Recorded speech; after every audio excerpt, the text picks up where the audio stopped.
जय हिंद विद्यार्थी मित्रांनो, स्वागत आहे आपल्या सर्वांच्या ऑनलाईन प्लॅटफॉर्म विनीत ट्युटोरियल्सवर। तर बाळांनो, आपण मागच्या लेक्चरमध्ये तर युनिट अँड मेजरमेंट्स बघितले, वेगवेगळ्या प्रकारचे फंडामेंटल क्वांटिटीज बघितल्या, नंतर डिराइव्ड क्वांटिटीज बघितल्या, नंतर त्याच्यामधला डिफरन्स बघितला।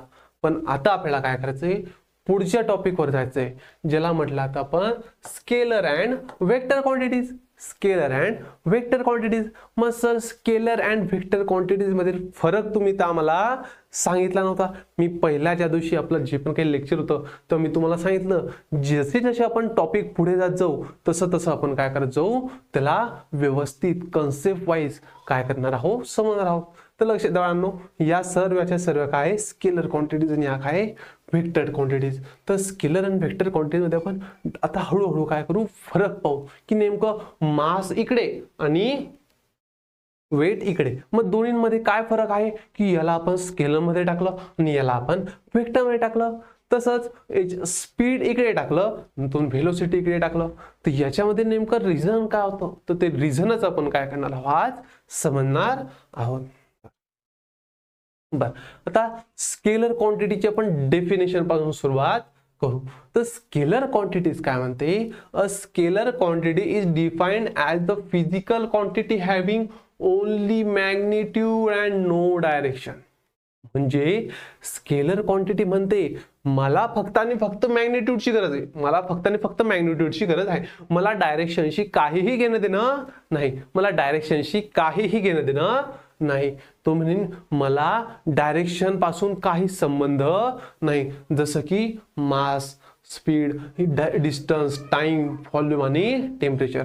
तर हे काय म्हणता, आम्हाला फक्त मॅग्निट्यूड द्या, आम्हाला फक्त आणि फक्त मॅग्निट्यूड द्या, आम्हाला जी पण काही डायरेक्शन आहे त्याच्याशी घेणं देणं नाहीये। जसं की आपण पाहिलं मास, आता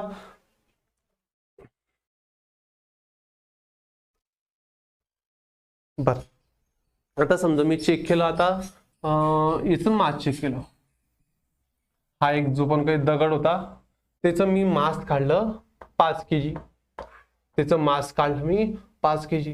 मला सांगा, जेव्हा मी याचं मास काढलं तेव्हा मला याच्या डायरेक्शनची गरज होती का, मला याच्या डायरेक्शनची गरज होती का, तर नाही, मला काही घेणं देणंच नाही ना, मला मास काढायचं होतं, मला मास काढायचं होतं। तर या मासचं जेव्हा मी 5 किलो, हे पण काही स्टोन होता हा, तर जेव्हा पण मी काही मास काढला तेव्हा त्याचा दूर दूरपर्यंत डायरेक्शनशी संबंध नव्हता, त्यामुळे मी याला काय टाकलं, याला मी टाकून दिलं तिला स्केलर क्वांटिटी मध्ये। कशात टाकलं, स्केलर। जसं की अजून उदाहरण घेतलं की टाइम, उदाहरण घेतला टाइम। आता समजा घड्याळीत वाजले असेल समजा 12:30, किती वाजलेला आहे, 12:30, ओके, AM PM झाले असेल। पण मला सांगा, जेव्हा मी टाइम सांगितला तुम्हाला 12:30 वाजले, तर मी बोलला का ह्या दिशेला 12:30 वाजलेले आहे आणि ह्या दिशेला 12:30 वाजलेले नाही, तर असं काही होईल का,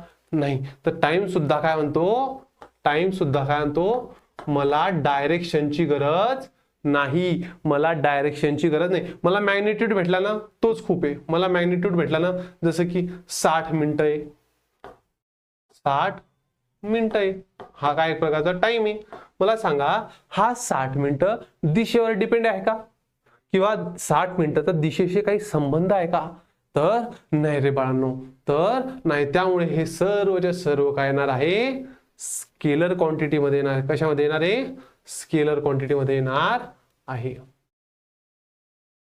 बर, तसंच आपण व्हॉल्यूम बघितलं। आता समजा एक टाकी, पाण्याची टाकी, समजा ही काय, पाण्याची टाकी। मला सांगा, मी याच्यात पाणी भरलं, जे पण काही भरलं, समजा 50 लिटर पाणी भरलं, किती लिटर भरलं पाणी, 50 लिटर पाणी भरलं।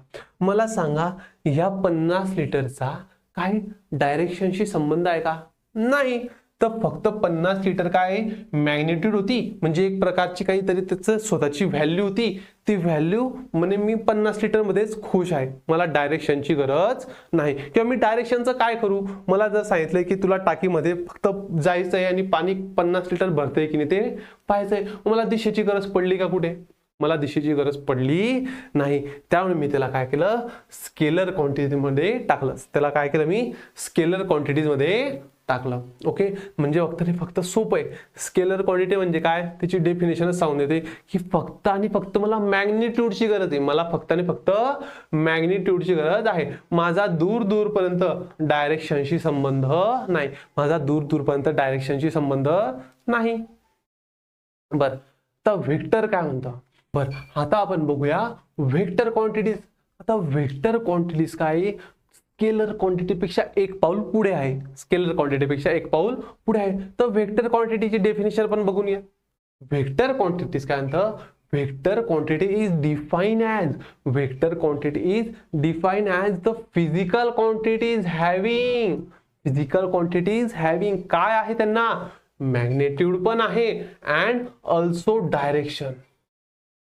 मॅग्नेट्यूड तर असणारच आहे आणि डायरेक्शन सुद्धा असणार आहे. म्हणजे तो मॅग्नेट्यूड सोबत तर येईलच, पण त्याला कोणती ना कोणती दिशा सुद्धा काय आहे, महत्वाची. म्हणजे तो ह्या बाजूने लागतोय, ह्या बाजूने जातोय का खालच्या किंवा वरच्या बाजूने जातोय, हे मला याच्यामध्ये समजणार आहे. म्हणजे हा थोडा मोर इन्फॉर्मेटिव्ह आहे. हा काय, मोर इन्फॉर्मेटिव्ह क्वांटिटीज आहे, जी तुम्हाला मॅग्निट्यूड तर सांगेलच, पण त्याच्यासोबत त्याची डायरेक्शन सुद्धा सांगेल. जसं की एक्झाम्पल म्हटलं तर मोमेंटम झालं, फोर्स झालं, फ्रिक्शन झालं आणि ऍक्सेलरेशन झालं. नंतर वेट झालं, नंतर ऍक्सेलरेशन सुद्धा याच्यातच येणार आहे. बर, मग मला सांगा की मॅग्निट्यूड विथ डायरेक्शन आपण नेमकं कसं समजायचं, मॅग्निट्यूड विथ डायरेक्शन आपल्याला कसं समजेल. बर, त्याच्यासाठी तुम्हाला फॉर्म्युला माहित असणं महत्वाचं आहे. जसं की वेट. आता वेटचा फॉर्म्युला काय आहे आपला, mass into gravity, mass into gravity. आणि तुम्हाला माहिती आहे मासला तर काय, मास तर ही स्केलर क्वांटिटी, तिला दिशा नाही, पण ग्रॅव्हिटीला मात्र दिशा आहे.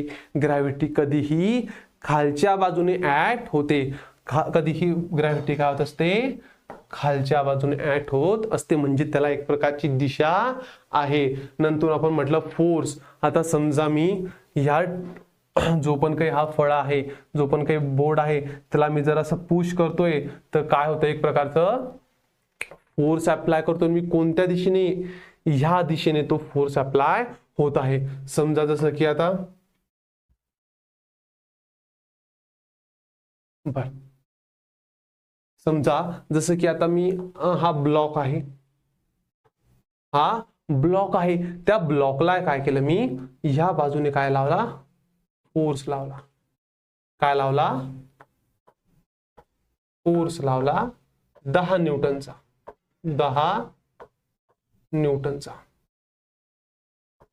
10 न्यूटनचा.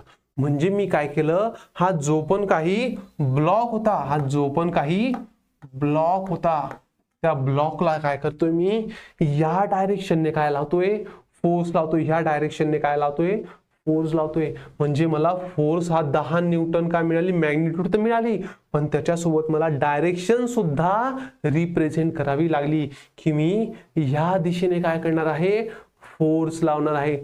जर तोच फोर्स मी इकडनं लावला असता, तोच फोर्स जर मी इकडनं लावला असता, तर मला सांगितलं आलं असतं की 5 न्यूटनचा फोर्स मला इकडून लावायचा आहे. म्हणजे ही झाली मॅग्निट्यूड आणि ही झाली त्याची डायरेक्शन.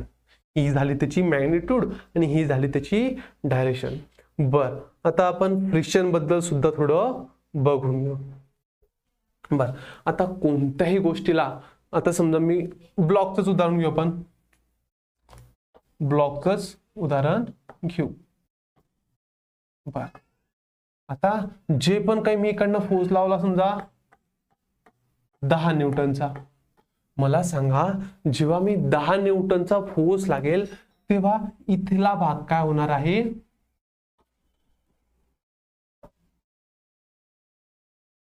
इथला भाग काय होणार आहे, फ्रिक्शन होणार आहे. या ठिकाणी काय होणार आहे, फ्रिक्शन होणार आहे.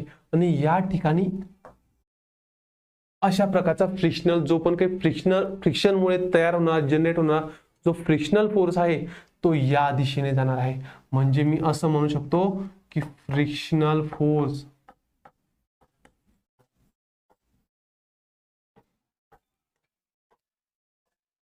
तो या दिशेने लागणार आहे. समजा जो पण असेल, समजा 3 न्यूटनचा असेल, काय 3 न्यूटनचा असेल, तर जो पण काही फ्रिक्शनल फोर्स आहे तो या दिशेने होणार आहे. म्हणजे हा झाला त्याचा मॅग्निट्यूड आणि ही झाली त्याची डायरेक्शन. तर समजलं असेल. म्हणजे ह्या ज्या आपण काही व्हेक्टर क्वांटिटीज आहे त्या व्हेक्टर क्वांटिटीला डिनोट करण्यासाठी नेहमी मॅग्निट्यूडची गरज तर पडेल, पण सोबत डायरेक्शनची गरज पडणार आहे. जसं की ह्या दिशेने जातोय, ह्या दिशेने जातोय, कोणत्या दिशेने जातोय ते सुद्धा तितकंच महत्वाचं राहणार आहे. कशात? तर व्हेक्टर क्वांटिटीज मध्ये. बर आता रिप्रेझेंटेशन ऑफ व्हेक्टर. आता व्हेक्टर क्वांटिटीला तुम्हाला रिप्रेझेंट कसं करायचंय तर मी तुम्हाला सांगितलं बर की आता समजा हा ब्लॉक होता,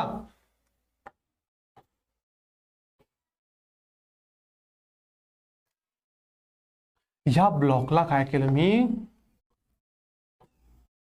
फोर्स लावला 10 न्यूटनचा या दिशेने.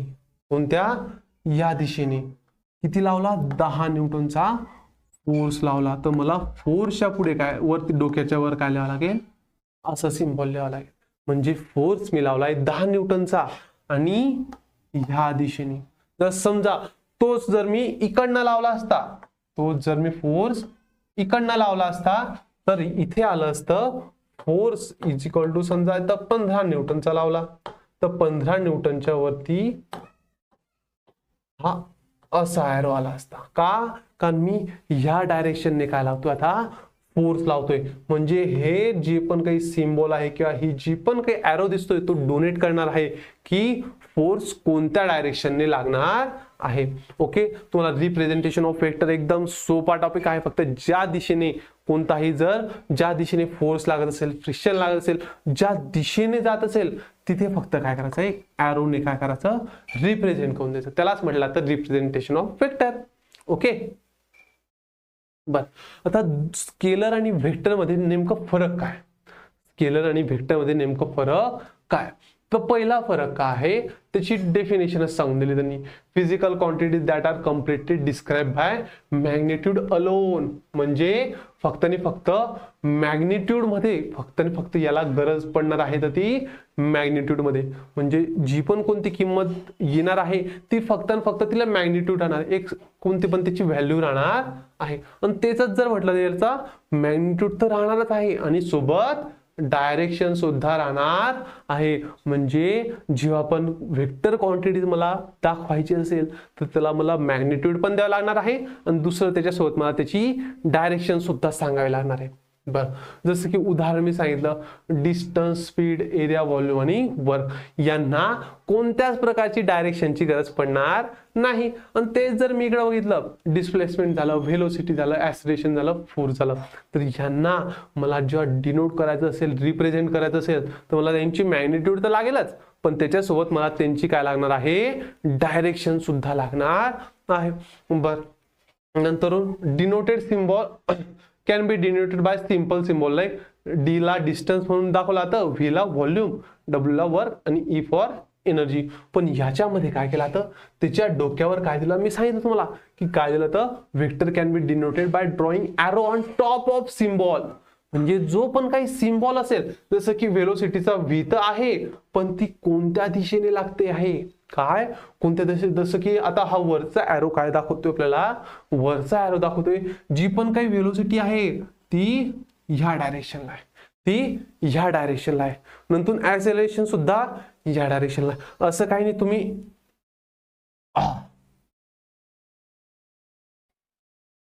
ह्या डायरेक्शनला सुद्धा करू शकता, काही हरकत नाही. फक्त आणि फक्त जे पण काही त्याला आपण रिप्रेझेंट करणार आहोत त्याची डायरेक्शन, मॅग्निट्यूड तर आपण रिप्रेझेंट करून देऊ, पण जेव्हा आम्हाला त्याची डायरेक्शन रिप्रेझेंट करायची असेल तर त्याच्या डोक्यावर एक काय करायचा, छोटासा एरो लिहून द्यायचा.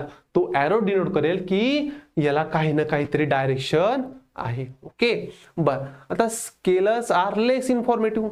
साहजिकची गोष्ट आहे, स्केलर जर फक्त आणि फक्त एकच गोष्ट सांगतोय त्याची मॅग्निट्यूड, तर त्याची इन्फॉर्मेशन आपल्याला तिथून कशी मिळते, कमी मिळते. आणि तेच जर बघितलं आपण इकडे तर vectors are more informative. Vector quantities काय असणार आहे, मोर इन्फॉर्मेटिव्ह असणार आहेत. का? कारण ते तर आपल्याला मॅग्निट्यूड तर सांगणार आहे, पण त्याच्यासोबत ती आपल्याला सांगणार आहे त्याची डायरेक्शन. किती, जर 10 न्यूटनचा फोर्स लागतोय तर तो फोर्स कोणत्या दिशेने लागतोय हे आपल्याला व्हेक्टर क्वांटिटी सांगणार आहे. बर, मग आता याचा पाचवा टॉपिक काय, simple addition and subtraction of two same scalar quantities is possible. बरं, लक्ष द्या, जर आपल्याला कोणत्याही जे आपण काही आपल्या स्केलर क्वांटिटी त्यांची मला बेरीज करायची असेल ना, तर एकदम सोपी आहे. 3 किलो साखर अधिक 2 किलो साखर बरोबर 5 किलो साखर. काय विषय का नाही. पण तेच जर मी इकडं म्हटलं याचं, त्यात जर मी म्हटलं याचं, तर इकडं पहा आपण याच्यावर पाहू. बरं, आता मला सांगा, हे आपण उदाहरण घेतलं, मला सांगा 10 न्यूटनचा फोर्स इकडनं लागतोय आणि 15 न्यूटनचा फोर्स तिकडनं लागतोय, म्हणजे टोटल फोर्स किती तयार होतो. मी इथं मला बेरीज करावं लागणार आहे का?